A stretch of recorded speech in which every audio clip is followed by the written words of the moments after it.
You smell that? It smells like trauma. Hello, hello, hello. Once again, lads, and lassies. My name's Josh, and welcome back to another Made in Abyss. Now, I am in a not depressed mood right now, and that's because I took a little break between watching this movie and the very, very heartbreaking season finale of Made in Abyss. For you, there was no break. Maybe a little bit on YouTube, but it was not as long as my break. Or as I like to call, recovery time. This is Made in Abyss movie 3. Now, there are 2 other movies. This is the 3rd movie. This is, from what I understand, the other 2 are in case you either need a big refresher on Made in Abyss Season 1, or in case you don't want to watch Season 1, you can just watch those movies. But this movie is actually very important for going into Season 2. Other than that, I don't really know what it's about. Last time we left off on Rico, Reg, and the bunny, which I forgot her name, which sucks because she's like my favorite character. They're going to, they're a trio now. They're going to go to the lower floors after having killed the bunny's friend and put her out of misery. So, yeah, this is going to be a movie. I don't really know what else to say. If you're watching on Patreon, thank you for the support, and thank you. You're be able to watch this early access. If you're watching on YouTube, you can already start watching season 2 right now on early access on Patreon. Gotta plug in the Patreon at some points, or else nobody will know about it. But yeah, let's get into this. Also on Patreon, there's a full-length version of this movie, so you can watch the whole thing with me and see my entire thought process. Because this is almost 2 hours long, so a lot's gonna have to get cut out for YouTube. Now, let's get into it, shall we? All right, so we're starting off right where we left off then. Rico got her arm fixed. I was going to say she got a new arm. No, she got her arm fixed. Oh, and something else I completely forgot. I'm switching to sub. I will say I'm going to miss the dub voice for Nanachi and Rico. But, yeah, I've decided to switch to sub for the rest of the series. Hopefully I won't miss any details, but I'll leave commentary over it. Oh, this is where the grave is. It's not a cave raider, is it? He looks... I love the design. It looks like a monster. So they know how to use the force field too. Is it mechanical?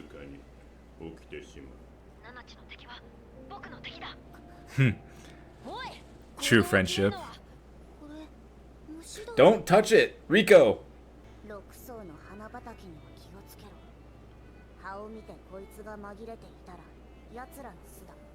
The 6th layer, though. Oh, he's using cave raiders as their nesting homes? Oh my god.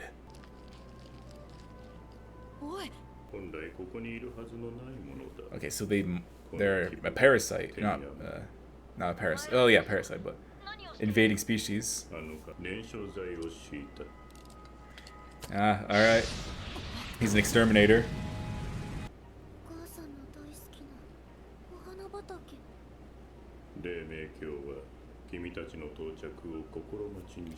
We're like, is it really their place to do this? Alright,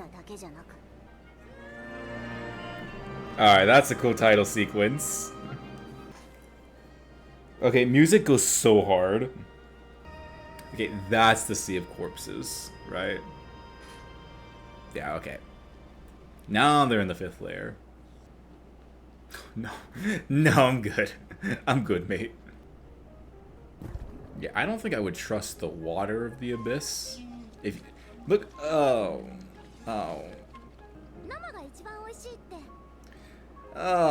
eating the slime.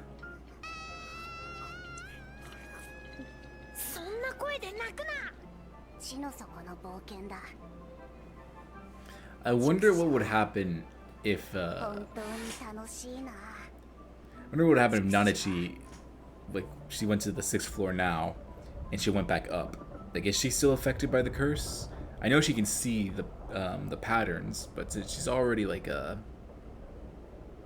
it's cool, it's a moving city. Since she's already like semi hit with it, is she hit like the same amount, or is it lesser? Papa.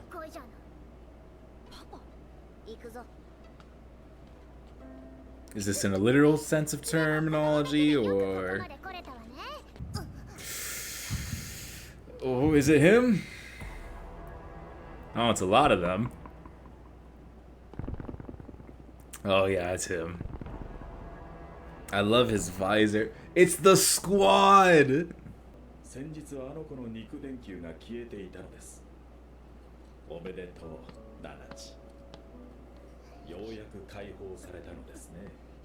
Reg, open fire! All of them right there, gone!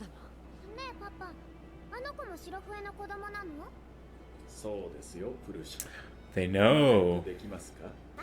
So the mom did come this way. She made it past the 5th floor. Or, no, she made it past the 4th floor where her grave was supposedly is. That's so menacing. I love these guys' design. I don't know, there's just something so... that works so much with this purple slit there. Isn't that the name of this movie?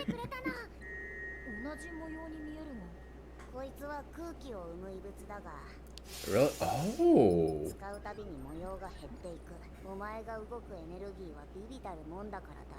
Okay, so Reg is on a battery, kind of. Oh.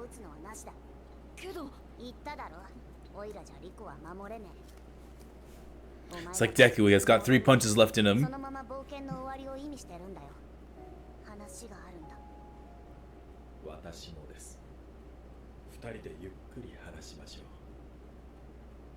It's an interesting relationship that they have here. I thought it was going to just be pure hatred on Nanachi's side, but she seems to be handling it very maturely. And Reg's gone too. Girly, did you not learn from the last time? Like with your arm, but granted the arm was someone's poisoned, but your face was your, like, that was the curse, the blood. So what does the 5th floor do to you? I think that's the only thing that we don't know. Oh, there's the blood.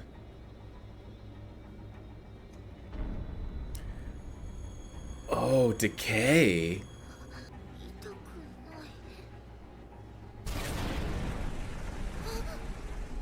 Okay, so it's an illusion. This is such a good visual. What did it do to her?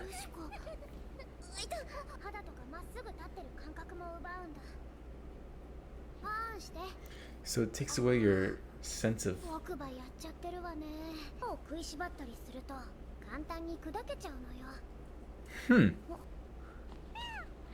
Oh no. Oh, that has to be a person.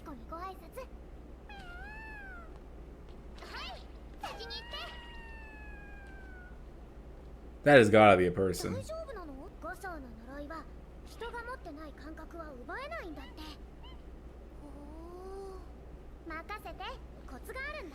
Feels like the Abyss was made to keep humans specifically out.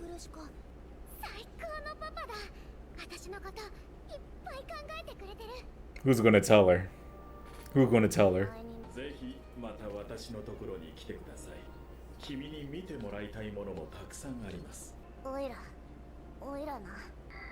Fuck you!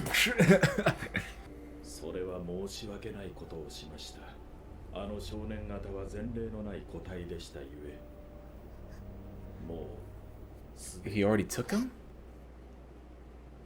How did Reg not realize he's being taken?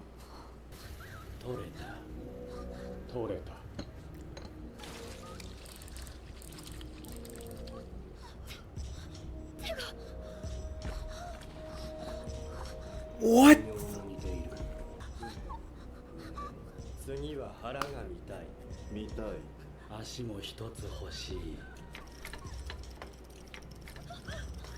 What am I watching?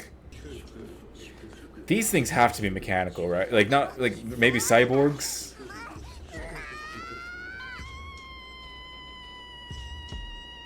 Oh. Prushka's gonna find out. Reg also has a bone there too.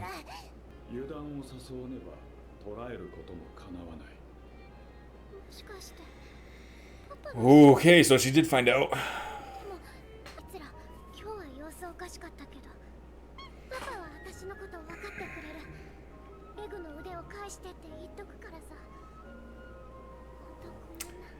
Yeah, next time we see her, she's gonna be like Mitty. Yeah, she ain't gonna make it. She ain't gonna make it. She gone. She done for. I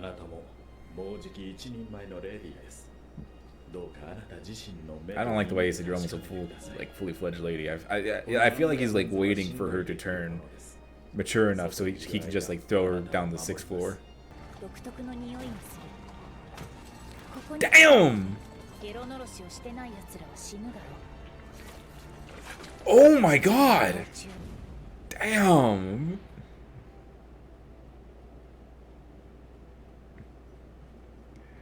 Oh, this guy is formidable. He's a good villain. I like him as a villain. You hate him, he's detestable.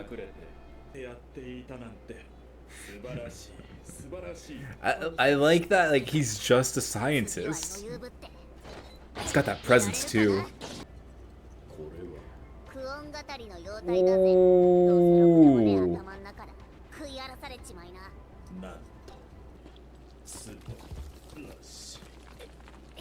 Oh my god. They took care of that way too quickly. There's still like 50 minutes left of the movie.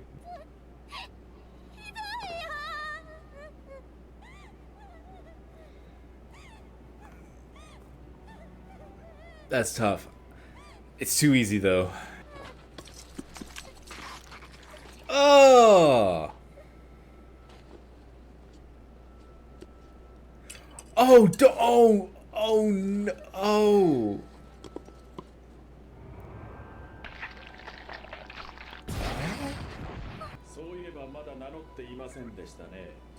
Is he the helmet?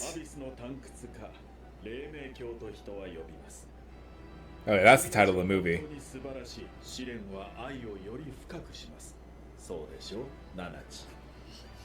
Oh, he just needed someone to have such a strong connection like Nanachi and, oh my god.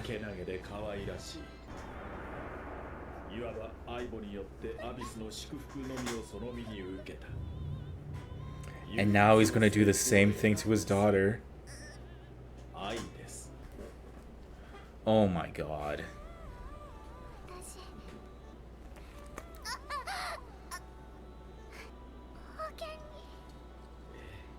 Does he have like how she's gonna change up on the diagrams?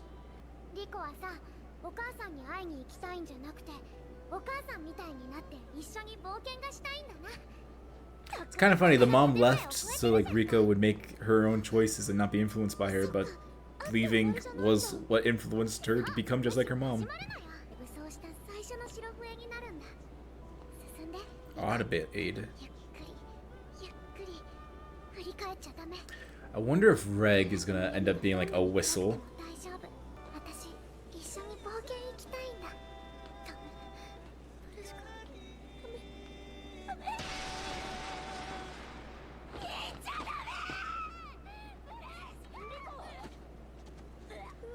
I guess she sent, like Mitty too. Like Riko could sense that Mitty had gone.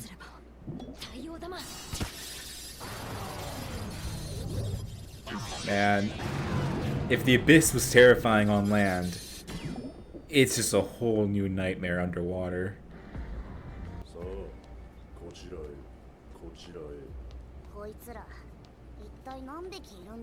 I thought he brought all of them already, and it looks like he has a way more just around. I mean, it is smart not to put all your eggs in one basket.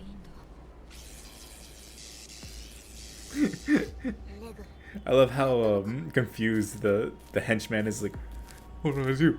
Oh no, this isn't in the instructions.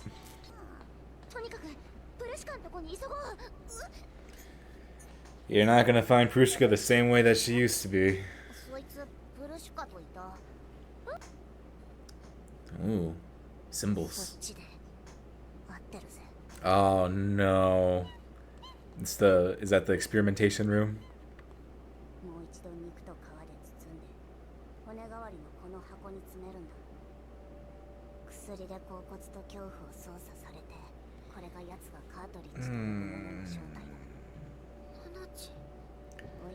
The oh, he's a... This guy, he's always here. Begging is not going to do anything.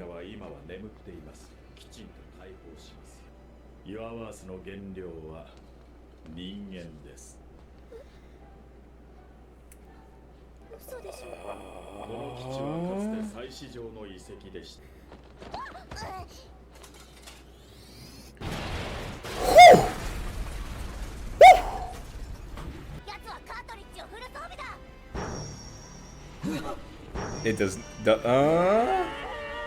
Was that Rico's mom?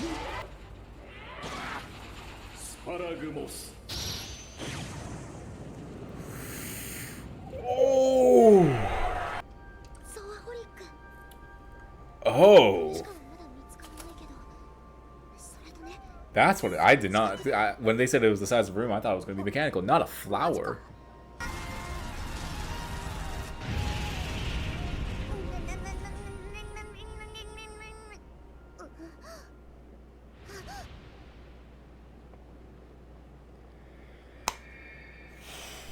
And he's back.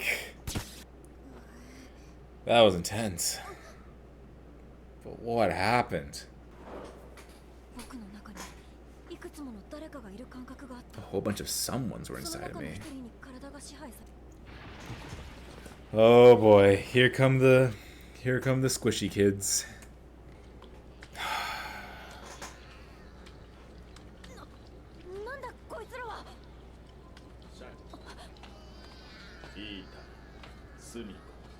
He knows all of them by name, eh?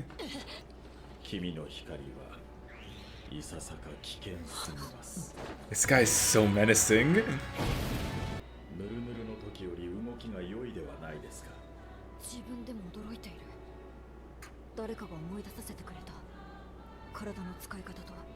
I wonder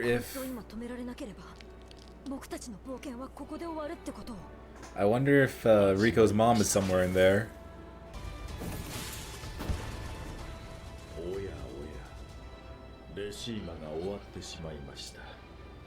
He knows them all by name. Ah, that's so much more chilling than not caring at all.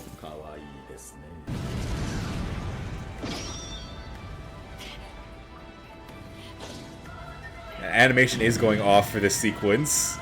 I see why they decided to make this a movie.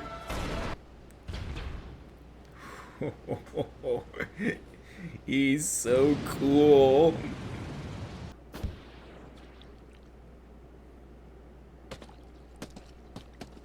Is he gonna say his daughter's name? Yeah. Yeah, I knew that I knew that there was no way that she could be anywhere near okay by the end of this movie. Is she still... Are they still alive in there? I think so. Yeah. Oh, they are still... It's just consciousness and organs, right?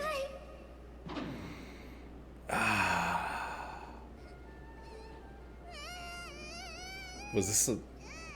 This is a while ago.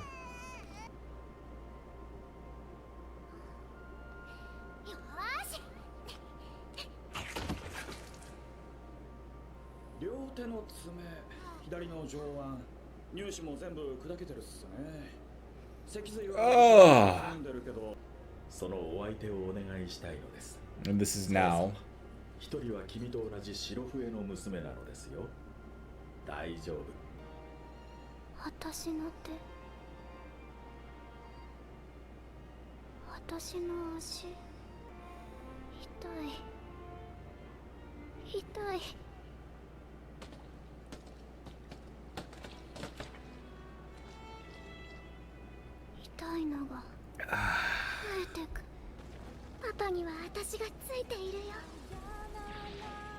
Oh, this is so messed up.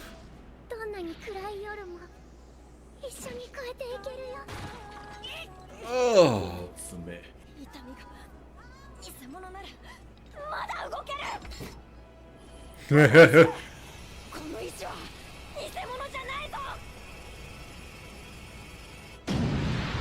Damn. Move it.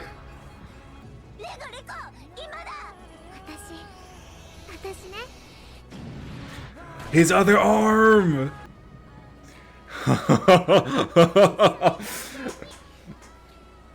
The music is going so hard.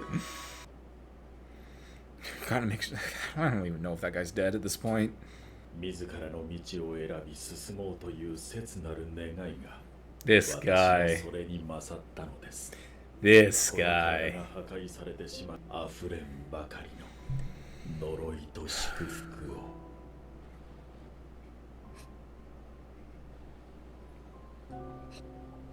It's so twisted, but I really like whatever this is.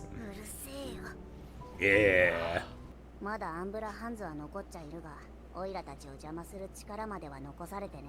Keep the whistle and helmet close.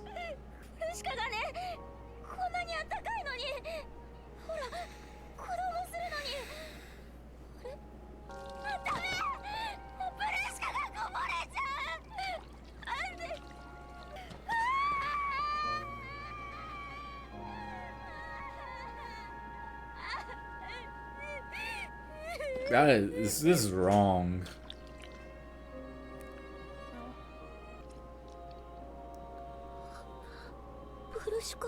The secret to the white whistles.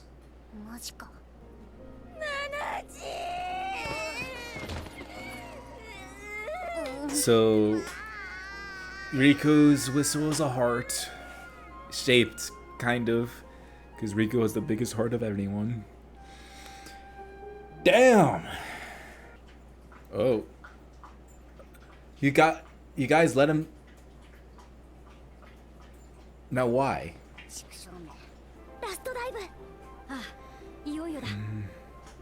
They could potentially go deeper.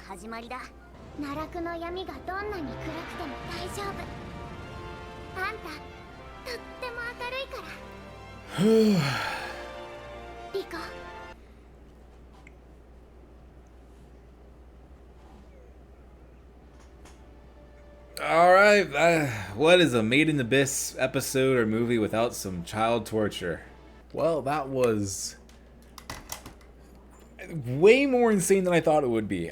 The last section with Reg versus Bondrewd, I think his name was. I didn't write his name down when we first met him, and then I tried to write it down like when the action was happening. I'm like, no.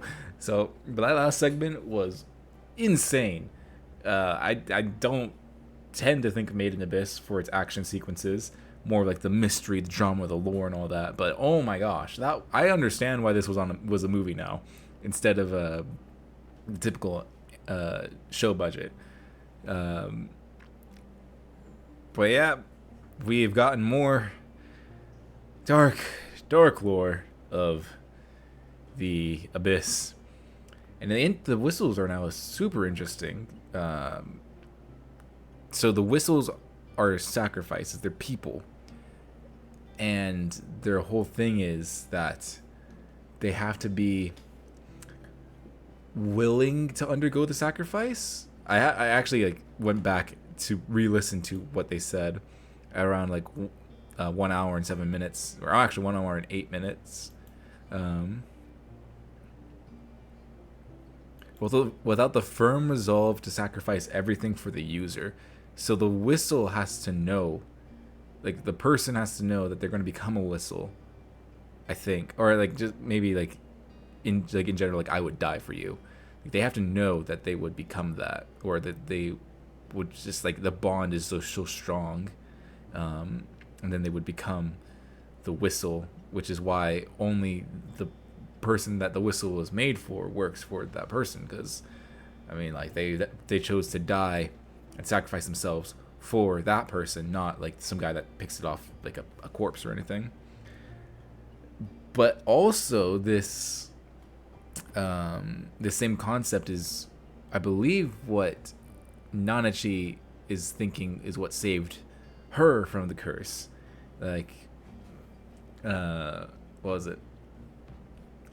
Bondrewd put Nanachi and Mitty in those tubes, but he specifically said, like, Mitty is gonna, like, if this goes right, Mitty will get the curse, and you will, like, receive half of it, or like Mitty will get double and you get half, and we'll see how that goes. That was what the experiment was, but what Bondrewd did not know at the time was the bond between Mitty and Nanachi was so strong that Mitty, while knowing she would die, I think this is what this segment was implying with Nanachi and Mitty, because like Nanachi like had several flashbacks towards Mitty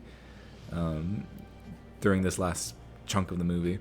I think this was like implying that Mitty had so much love for Nanachi that, like, while in her sacrifice, she sacrificed herself so Mitty could keep her sanity.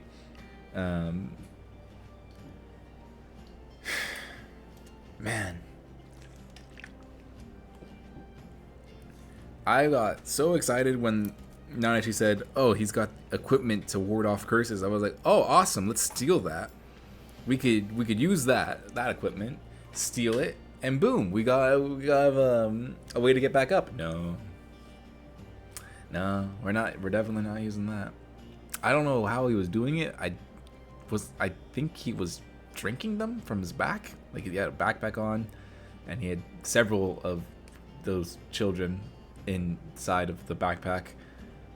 I think he was drinking them through there.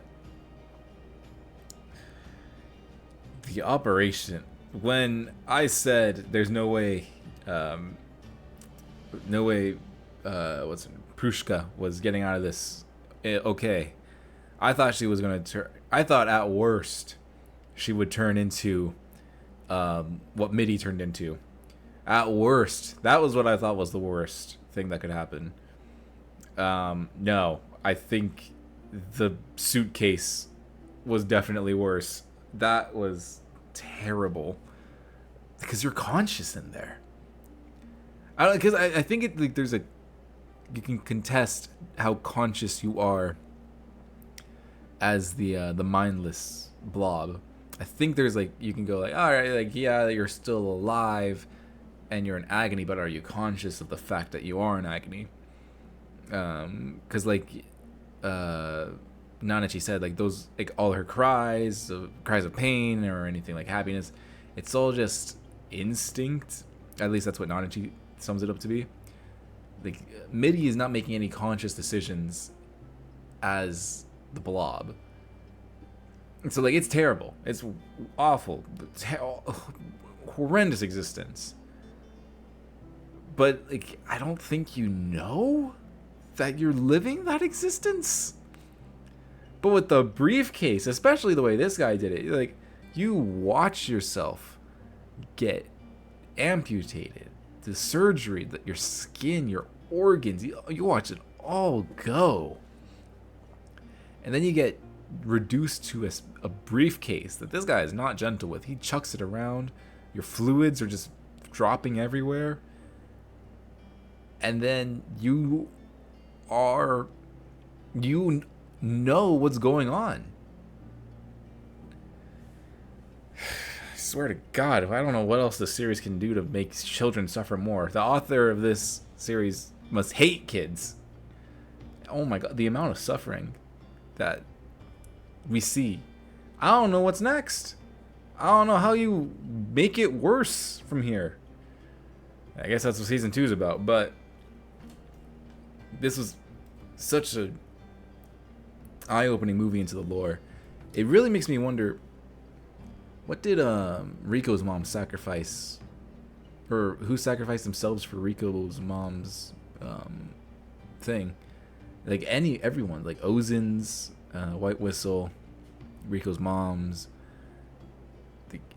How deep do the sacrifices go? Did Rico's mom know that someone sacrificed themselves for her to become a white whistle. Like, how many people know of the procedure, the ritual? How many people willingly take part of it, and how many are kind of just like, oh, cool, like I'm a white whistle now, and then they get it in the mail, and like, yes, I got my white whistle. Where's my best friend? Where did my best friend go? Coincidentally, my best friend went missing. I wonder if that's another reason as to why she abandoned Rico. Maybe.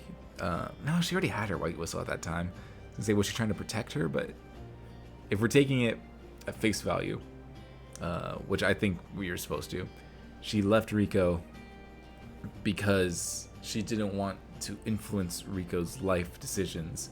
She's like, if Rico wants to become a diver, that's completely on her, but I do not want any part of that decision. Though, by leaving, she began Rico's curiosity into becoming a diver. And I like in this movie that Rico talked about the motivations. Where did I write it down? I didn't write it down specifically. I just want to cross it out so we don't talk about it again. But I like that. Yeah, that's right.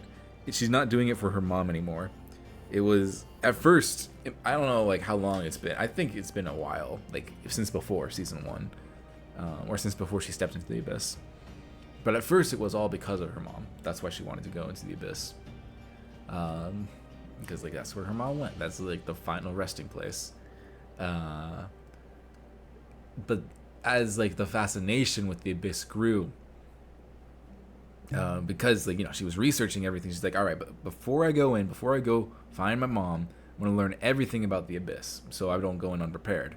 And because she did that research, it evolved from I'm going in to save my mom to I'm going in to have an adventure. So it is kind of funny how the mom's like, I'm going to go so I don't influence her, but that was the biggest influence in Rico's life. It kind of backfired, but not really, since it was still Rico's choice. It was really weird. I feel like it's more of an excuse on the mom's side to go like, I'm going to go below the 5th floor. I am going to the 6th floor. Shoot, I need a good excuse as to leave my daughter behind. So we'll have to see if the mom is alive, because even here Rico's like, yeah, I don't even know if my mom's still alive or if my mom's even a person at this point. I don't really care. I mean, like, when they do eventually find out what happened to the mom, I'm sure Rico is going to be devastated. I do not think it's going to be a happy reunion, or if it is a happy reunion, it's going to be like a fake out, in the sense of like by the end of the episode you realize that the mom's being puppeted or something. I don't think it's going to be happy. They might try and make you think it's going to be happy. I don't think it's going to be a happy reunion. But yeah, I don't think the mom was a bad person, but it was a very weird excuse to go like, I'm going to go to the 6th floor and never come back.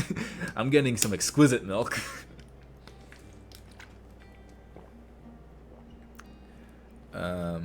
We also found out what the flip floor did, which at first it didn't strike me as odd as all the other floors.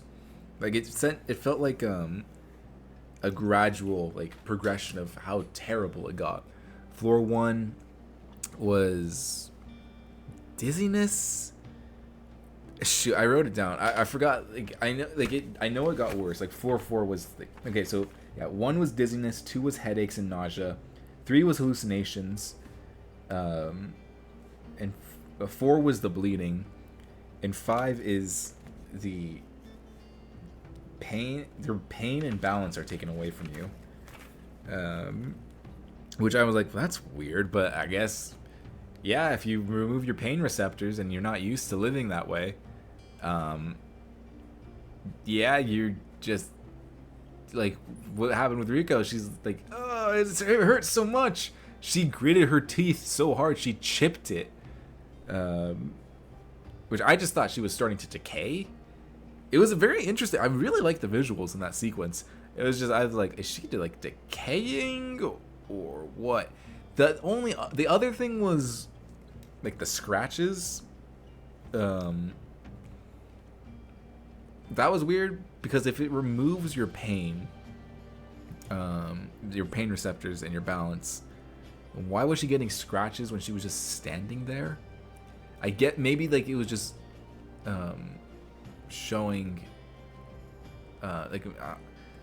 I don't know. Explain that in the comments below. Maybe it was like just showing like she's standing there, she's getting these scratches, but in actuality, she didn't make it that high up. She just like fell, and I guess like when she fell, she like bashed her hand into the stairs. Like maybe, I don't. That was what was really weird in that segment. But yeah, I mean, like, I really enjoyed the visuals of her just like I don't know which way's what, where's up, where's down, and she's just like morphing into nothing. That was really cool. I'm just gonna write down pain removal here. And I also like the fact that you can use the animals of the abyss to kind of. It's weird because like you would think that would just be what's her name? I'm sorry, I'm gonna be forgetting her name a lot. Prushka. You would think that only her because she's like adapted to this way of life, but Rika was able to do it pretty quickly too. Like granted, Prushka was there to help her along the way, but Rico got it pretty quickly. So I wonder if like there's something with the animals in the abyss. At first, I completely thought that Prushka's pet was going to be a human that was turned into one of the more successful experiments, but no, it seems that it is an animal of the abyss. And there's a lot to talk about Prushka. There is a lot to say about there, but I don't know if I'm going to segue into that now or in a little bit. I was going to talk about something else. Oh yeah, like that's what I was going to say. Like, speaking of the animals of the abyss, I feel like I mean, I think I said this last within the season finale. I feel like the abyss was specifically created to keep humans out. Everything from the nausea, headache, like, you know, it's progressively getting worse the further down you go. It only affects humans. Granted, I don't think we've seen. I don't know if they've sent like a sheep down. Like, I don't know if they sent any other animals down outside of like the animals that already are living in the abyss. But I wonder like if they sent a sheep down, right? Would said sheep be affected the same way that humans are affected, or would it be like the animals? Because like segueing to the beginning of the movie, the flamethrower guy. Oh god, I love that design. I love his design. The flamethrower guy, who's torching animals. He's like, these animals are from this. I think he said the 6th layer. These animals are from the 6th layer. They are invading the 4th layers. We must just exterminate them. I mean, because like they're not they're invasive species. So like the animals very obviously are not affected by the curse. And we had the snake thing from last season. I was, I think, a 3rd floor resident, and it was able to make it up to the 1st floor, no problem. And like it keep go back and forth. So it feels like the abyss is specifically made to keep humans out of it. The question is why, and is it a who made this? Like, did a person do this? Which I doubt it. I think it's just like, it might just be why do I always forget these like names? It might be like a metaphor. That's not what I was trying to try and say. I was thinking of a different word, but it might be a metaphor for nature. Like, humans should stay out of nature. It could be that. Because like nature, Mother Nature, if you see the abyss, Mother Nature fights back. I don't know if that's like what it's trying to do here, or maybe if I'm like reaching some area, but it kind of does feel like humans do not belong in the abyss. This is not a place where humans should go, especially like going from the 6th to the 5th, or the 6th to back to the 5th floor. It's like you're not even human at that point anymore. The abyss, like once you go deep enough, the abyss will take everything from you. It's really interesting. It's really interesting. Like this, I want to know so much more. I don't know if season 2 is going to get to the questions I'm asking right now. I hope I get answers, but I don't know how far season 2 goes. I know this is a manga, I believe. I don't think it's finished. Lads in the comments below, don't spoil anything in season 2 or the manga, because by the time this goes up on YouTube, I would hope I'm done with season 2. But there might be a chance that I'm not done with it. So don't spoil anything from season 2 or the manga. But is the manga done? And if it's not done, how many seasons do you think there are within it? Like, I don't know. I want to say I hope it's almost done, but I also don't want it. Oh, you know what? Yeah, like I was gonna say I don't want it to end. Like, please stop these kids suffering. They're going through too much. They're going way too much. Going to the but you know, the story is so interesting. It's just kind of hard to watch at points because oh my god, it's the mind of torture, like the mind that the author must have. But yeah, speaking of those bugs, just kind of lightly talking back to the Mother Nature metaphor, the exterminator with the awesome drip, he brought a flamethrower to it, and he's like, "These bugs do not belong on the 4th floor. They must be exterminated." All right, he didn't say that, but he said something along the lines of like, you know, they don't belong here, so it's up to me to take them away from here. But it's not the first time, like I said with the snake. Sorry for drinking so much water. Gosh, but your throat does get dry speaking so much. Like I said with the snake, it is not the first time the Abyss has allowed creatures to go from lower floors to higher floors. It is only humans that it punishes.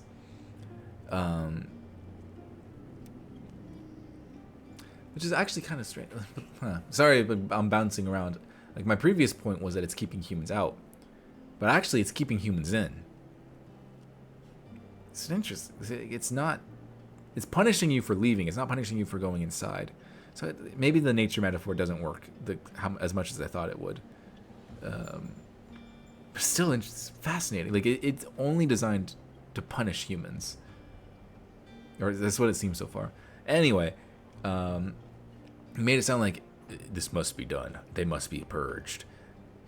But should they be purged? Is it his place to say that? I mean, granted, it does make it much more dangerous for humans on the 4th floor getting a 6th floor monster. But humans probably shouldn't be down there in the first place. The only thing keeping the Abyss, I guess, like, I'm sorry, I'm flip-flopping so hard because my mind is going like in 3 different places right now. The only thing that the Abyss is doing that's keeping humans out is on the top of it, like floor 0, which aka the town that's built on the city that's built around the Abyss, the birthday disease. We saw the kid, I forgot his name, but we saw the kid. He was excited for his birthday. He was like, what, 4 or 5, and he got sick. He was dying, and they took him off of the island for him to get like extra medical attention. He didn't get any attention. He just got off the island and he was feeling better already. So that's the only thing that the Abyss is doing to keep people out. It's killing them before they can go inside. But once they go inside, it's not trying to kill them. It's just trying to keep them from leaving. It's there's so many questions I have. I don't think there's enough of season 2 to answer any of them. I don't even know if season 2 is going to talk about any of this stuff. I mean, I think it's going to be more of exploration, but we'll see. But yeah, Prushka as a character, it is a shame that you can tell, or I don't know if this was a shock to anyone else, but as soon as I saw this kid, I'm like, she's not leaving this movie alive. She's not getting out of this movie alive. Yeah, as soon as I saw that kid, I was thinking, like, this is not going to end well. It did not. Leave me down in the comments below. Were you surprised with Prushka's death, or did you like go like, ah man, that's a kid that's not in the main cast. Ooh, oh boy. But no, her origin, her backstory is interesting because like at first, yeah, she says that she's the daughter of Bondrewd, and he seems mechanical. At first when Nanachi's like, "Are you sure? I thought in your predicament you can't have kids," and he's like, "It's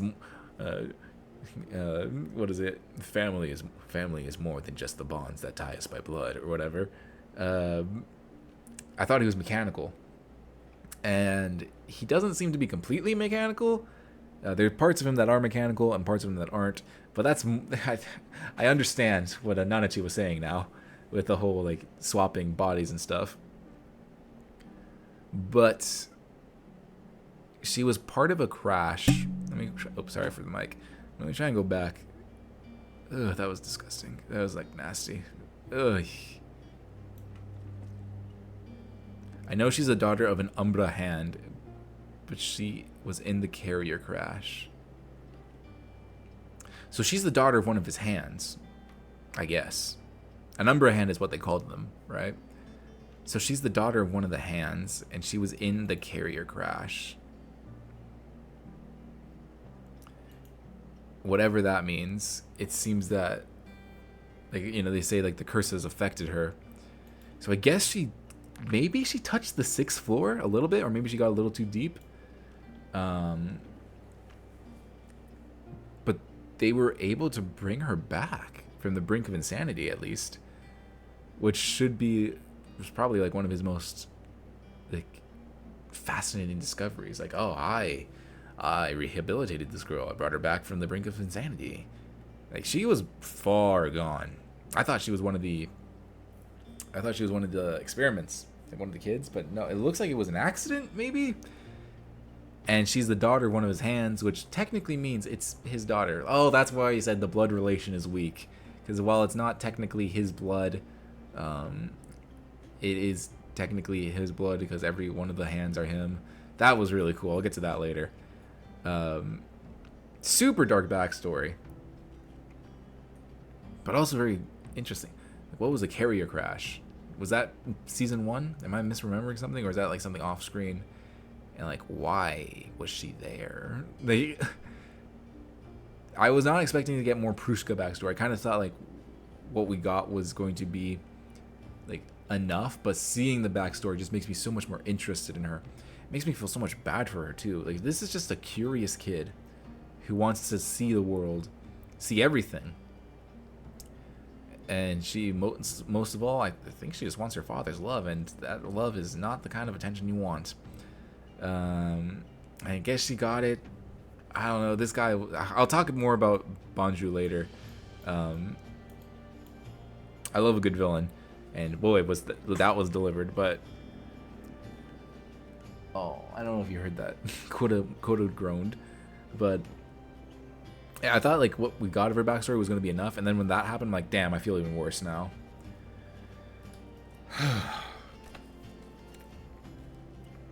Reg was being controlled by something. That freak out scene was amazing.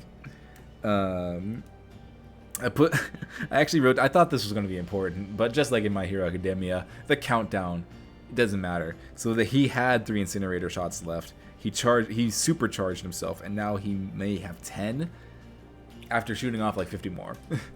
That was really cool to see. Like, both his freak out scene and being completely in control of his abilities. But it seems that Reg is not all that he seems to be. He is not just a simple robot. He has others inside of him, maybe. Like, consciousness is others, maybe. Could he potentially be a White Whistle one? Or, no. Could he potentially be like the same idea of a White Whistle? Like, many people were sacrificed in order to create him? I don't know. I feel like that's got to be something that's answered later on in the series, but who knows if that's going to be in season 2 or if that's going to be in the end. Is he Liza? Or is Liza in there? I don't know. We also saw, like, going again, flip-flopping everywhere. The flower grave was the 4th floor, and Liza's stuff wasn't there. Or, like, Reg didn't say anything, so they didn't look. But I feel like that's kind of implying that, like, something's wrong with that grave memory. I don't know. There's a lot of questions. This movie brought up a lot of questions, answered a lot of things that I had no idea that I wanted, or answered, or even explored. But it was great. I mean, terrible, but it's so interesting. So yeah, I guess we'll look into more of like Reg being controlled by people, others' souls, and like that gave him the person that took control also gave him the ability to use his body the way he wants to. Oh, that animation was so smooth.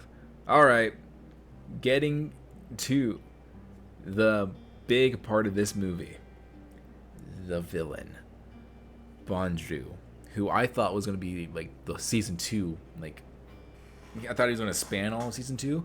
I mean, he could potentially come in, like maybe send in one of his goons that is also him down with them. Who knows? I don't think he can. I don't think he can do that though. But I liked him a lot. I mean, he's terrible, right? Terrible character in the sense of like what he does to people, what he does in general. I love a good villain, and this guy delivered in that. His performance is so chilling. I love that he just does not care. He always talks in this monotone voice. He doesn't get angry. He doesn't get overly joyous. It's all just for the science of it. He wants to figure out how things work. Like, he gets excited, right? Like at the end, like near the end when he became the Chimera, he's like, "Thank you," and he's like, "This is what it feels like." He was getting a little excited, but I love that like at the end of the day, it's only for results, and it might just be because he's immortal, so he doesn't really care about like the small things like potential of dying, because he can always like go into a different body. But he delivered. That was a great performance as a character and as a voice actor. I think he was really cool. I really enjoyed it. Like, he was a great villain to hate. I am a little disappointed in how they ended things with Nanaji going like, we reached an understanding. Granted, like I said before, he doesn't care about results. Or like, he doesn't care about anything but results. So as soon as he got the results that he wanted from Nanachi, Reg, and Riko, it makes sense that he would let them go because he has nothing further to gain from them. But I'm like, come on, like all three of you are okay with this? Just letting him continue to live? But I guess someone's got to do the dirty work to get those white whistles. I don't know. That was kind of weird. That like, and Nanachi's like, damn. Should have kept a better eye on that. Oh well. That was like weird in that sense of like, he's put all three of you through so much, and none of you are. Like, there was a little concern of like, oh, are we sure we should let him be around? And like, it's fine. Like, but other than that, like last part, such a great villain, and I do like that by the end of the movie, he doesn't like go like, oh, you guys have proved yourselves. He comes to an understanding of, well, I got what I wanted, so go ahead, you guys can go. I don't need you guys anymore. I'm down to the next experiment. And like his love for his experiments, like for the people that that's one thing too. It would have been really easy to make him like not care about the people that he's like, the kids that he's putting through all this torture. He goes like, oh yeah, that was like kid 20,000. Okay, I've turned so many kids into monsters, I've lost count. I love that he knows all of their names and he actually respects them. So like, I know I say he doesn't care, but that's just like the way he comes off. Like, he's a very interesting character. Like, he does care, but he doesn't come off that way. And like, the way he cares, it's monstrous, it's terrible, but it makes him so much more chill. It's like, this guy's terrifying. It makes him so much more chilling. I loved that. I loved this villain was so good. He was so cool. And he does know Liza. I mean, I guess he does. I guess he would, because he probably was the one that was like, all right, bye. Like, they have to go through him to get to the elevator down. But he was probably the best part of the movie.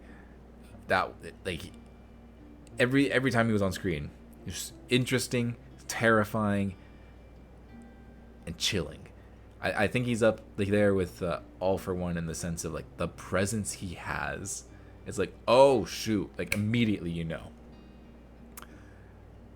Oh, damn, this was a great movie and a great stepping stone into season 2. I kind of was procrastinating it with this movie a little bit. One, to kind of go like, oh, like, it's Made in Abyss. Like, I loved, like, season 1 was so good, but do I really want to step back into that world of torture?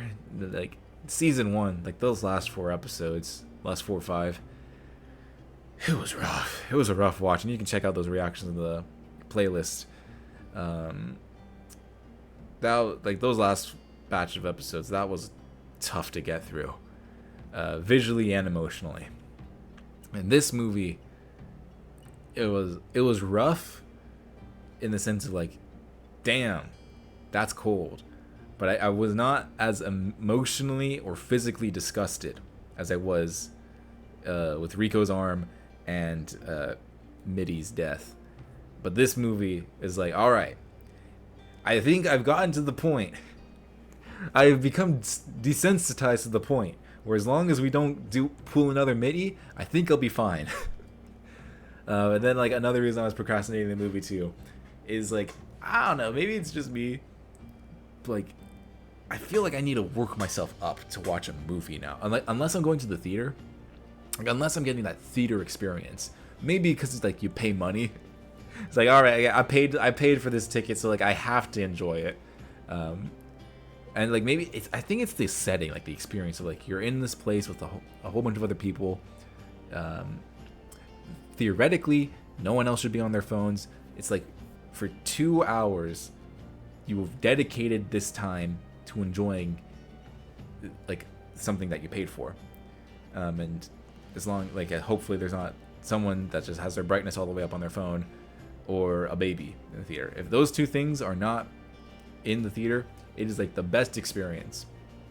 But when like I'm at home, I don't know. It's like I'm like, do I want to watch a 2-hour movie, or do I want to watch 6 episodes of an anime? It's weird. Like it's the same amount of time that's being spent, but it's like my brain is like not got the TikTok brain now, even though I don't use TikTok. I don't know. It's weird. It's a weird division. That was like another thing. I'm like, oh man, 2 hours got to devote. That's like 3 or 4 reactions that I could do for one. But I don't know. It was weird. Like, but I'm glad that I did this movie. And I was always gonna do. I wasn't gonna like push it to like, all right, I'm never doing it. I'm dropping Made in Abyss. I was just like, I had to psych myself up. Like, all right, gonna go through it. I don't know if that's just me or if that's like more people are feeling that. But man, season 2, I'm so interested to see where it's gonna go. I don't know where it's gonna go from here. But the 6th floor is completely uncharted territory. And obviously no one's come back from it. And like I think they said any like records that they do get from the 6th floor, they're like looked at, but they're also discarded because of insanity, or like they like the potential of insanity, so they don't want to like give someone the wrong information. So they look at it, but they don't go like, all right, guys, this white whistle has said that the 6th floor is made out of M&Ms and gummy bears. We'll keep that in mind, but we're not going to put that in the book. So it's completely uncharted territory, and I love that the movie did not give you a sneak peek at what it is. It's like, all right, come for season 2, guys. Hold your horses and come for season 2. The elevator is so cool. It's like season 2. It's called like the City of the Sun Gold. It's called something. Season 2 is called something like the Sun City of Gold or something like that. I'm sorry for completely misremembering it. I probably remembered all the words, but just completely put them in the wrong order, or maybe I just completely butchered it in general. So, like, does the abyss go deeper than the 6th floor? Or are we going to go like the abyss is actually 100 floors? It's boom. It's Sword Art Online. We got to fight all the way to the 100th floor to get back to loop back to floor 0, aka the surface. So I wonder if it's going to go deeper than the 6th floor. And if it does, how much deeper? Or is it just like a gigantic 6th floor? I think it's going to go deeper. I think it's going to go deeper. I don't think we're going to find the mom in season 2. I think the mom is going to be like series finale. Or like close to series finale. Also, I don't even know how the series is going to end. It is a little bit meta. I just realized it's a little bit meta when Rika was talking to Prushka about like, oh yeah, my motivation used to be finding my mom, but now I don't know about that anymore. I just kind of want to explore with the Nanachi and Reg for as long as I live. I know that sounds. She's like, I know it sounds. It sounds like a cheap answer. Like it sounds like you don't have any goals. I feel like it's the author going like, guys, the series is not going anywhere for a while. Like I'm going to be writing this for a little bit, and I hope that is kind of like his meta way of going like, guys, I really want to keep writing Made in Abyss. I don't know how long running this series can be. I don't know like the longevity of it. I don't know if it's going to be like a hard story, like trying to think of like Cyberpunk Edge Runners. All right, I was going to say ReZero. I'm like, that's going to be like 60 light level. That's going to be like 60 light novels, and like over like 100 of episodes of anime. Like Cyberpunk Edge Runners, right? Concise. 12 to 13 episodes. I forgot. It's one season, tells the story, it's done. They could technically do more, but it's not going to be the same. It would have to be very different. But like the first season of Cyberpunk Edge Runners is a story. I'm not saying that Made in Abyss needs to be one season because it's not. It's already not one season. But I'm wondering, is it going to be like it tells the story in like the way it wants to, and it's like super concise, like season 1 concise, movie concise, season 2 concise, or is it going to be something like One Piece where I'm not bagging on One Piece, it just has 1,000 episodes, so it's the easy one to mention, whereas like One Piece, it's like, all right, so we have this arc, and like we have like these filler arcs, and then we have these other filler arcs, and then we have more filler arcs, but it's all fun, right? Everyone's having an adventure. Everyone's having a jolly good time. Here's another filler arc. Here's some cool action. Here's an actual arc. Here's a filler arc. Everyone's having fun. So I'm not saying Made in Abyss is going to have to be as long as One Piece for that to happen. But I wonder if the author is going to go like, okay, let's put the story on pause. Let's put the mom on pause. And let's just explore some floors. I don't know. And you can let me know down in the comments below. Like, is the manga wrapping up? Is the manga wrapping up, or is it like still going on? But don't spoil anything.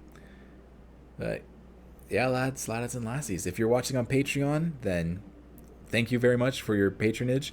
And you got to you can experience the full length as well if you just saw the early access. And for those on YouTube, you can watch the full length, or you can watch the full length of this movie. So that's what, almost 2 hours of just like my raw reaction to the movie. Or you can check out early access, and you can see the first couple episodes of season 2 as we speak right now. And if you can't afford that, it's completely fine. There's no need. Just subscribing, leaving a like, notification bell. That's a perfect amount of support. Come back next week on YouTube because, oh boy, I don't know how we're gonna top the amount of torture and pain that we've seen. It's Made in Abyss. Something's gonna happen. And if you are interested in seeing my reaction to that, subscribe, and I'll see you all next week for more. Bye.